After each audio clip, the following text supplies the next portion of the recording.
اس فقرے کو آج ہم خوش خط لکھنا سیکھیں گے۔ سب سے پہلے لفظ کو لیتے ہیں صفائی۔ صفائی لفظ میں ہم دیکھیں گے کتنے حرف ہیں، صاد، فا اور الف۔ ہر حرف کو ہم علیحدہ لکھیں گے تبھی بات بنے گی، تبھی ہم آسانی سے لکھ سکیں گے۔ اگر ہم پورا لفظ اکٹھا لکھتے ہیں تب یہ ہمارے لیے مشکل ہوگا۔ پہلے ہم صاد کو لکھتے ہیں۔ صاد کو ہم نے لکھا لائن سے اوپر۔ اس کے بعد اب فا کی باری ہے۔ فا کو لکھیں گے۔ فا قاف جب بھی درمیان میں آ جائے یہ اندر سے خالی رہتا ہے، جس طرح کہ یہاں پہ آپ دیکھ سکتے ہیں اندر سے یہ خالی رہے گا، جب یہ درمیان میں آ جائے تو خالی رہتا ہے۔ اسی طرح اب یہاں پہ یہ فا بھی ہو گیا۔ الف اٹھائیں گے نیچے سے اوپر کی طرف، الف بالکل سٹریٹ سیدھا آئے گا، یہاں پہ فا کا نقطہ۔ اب چھوٹی یا کی باری ہے۔ لفظ کا یہ اصول ہے کہ اس کی صرف آخری جو اس کا آخری حصہ ہے وہ لائن پر آئے گا۔ صاد دیکھیں یہ لائن سے اوپر ہے، فا اور اس کے ساتھ جو یہ الف جڑا ہے یہ صرف آخری حصہ جو اس لفظ کا ہے یہ لائن پر آ چکا ہے، اس سے پہلے لائن سے اوپر آئے گا۔ اب چھوٹی آ کا جو ہے اس کو ہم لکھیں گے۔ پہلے دیکھیں یہ کون سی شکل ہے، دال کی طرح کی شکل ہے، ہم نے بالکل اسی طرح ہی شکل بنانی ہے، یہ دونوں نوکیں آپس میں برابر رہیں گی۔ اب اس کے بعد باری ہے دائرے کی۔ دال کی شکل بنائی، اس کے ساتھ دائرہ لگا لیں گے۔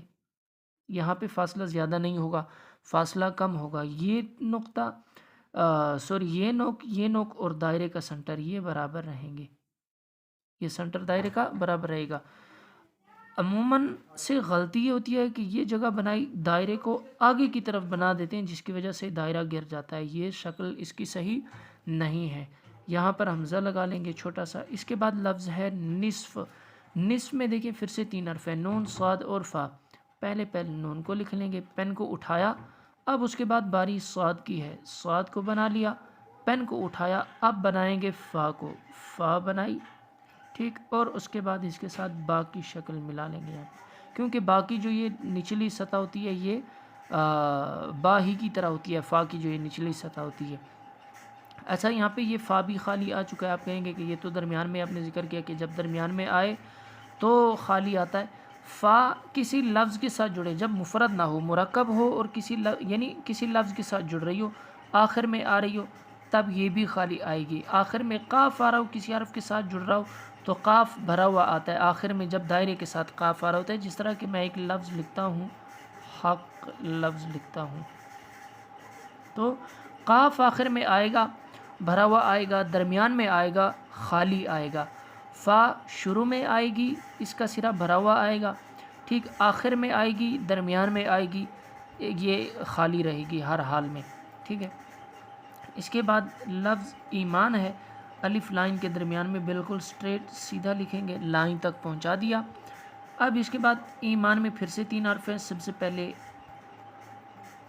چھوٹی سی زبر لگائی یا کے لیے، اب اس کے بعد میم لکھیں گے۔ میم کو لکھنے کا طریقہ نقطہ اس کے ساتھ واپس، میم مکمل ہوا، اب یہاں پہ یہ الف کو اوپر تک اٹھا لیں گے، ایما، اس کے بعد نون، نون مکمل گولائی میں بنائیں، دیکھیں آپ لائن پہ بنائیں، لائن سے نیچے بنائیں، جہاں کہیں پہ بنائیں، شروع میں لفظ کی آپ شکل کو دیکھا کریں کہ وہ شکل ٹھیک بن رہی ہے، البتہ اس کے بعد اصول یہ ہے کہ دائرہ تھوڑا سا لائن سے نیچے آئے، تھوڑا سا نیچے ہوتا ہے، باقی زیادہ نیچے نہیں ہوتا۔ اگر آپ لائن پہ بھی بنا رہے ہیں، دائرے کی شکل ٹھیک ہے، تو اعتراض ہینڈ رائٹنگ میں نہیں بنتا کہ آپ دائرے کو لائن سے نیچے کیوں نہیں لکھ رہے۔ اس کے بعد ہے کو لکھتے ہیں، چھوٹی مد بنائی اور یہ ترچھی لائن، چھوٹی مد بنا کر اس کے ساتھ بڑیا ایڈ کریں گے، 2 حرف ہیں، ہے اور بڑیا، ٹھیک ہے، تو یہ ہاں ہو گئی یہاں تک۔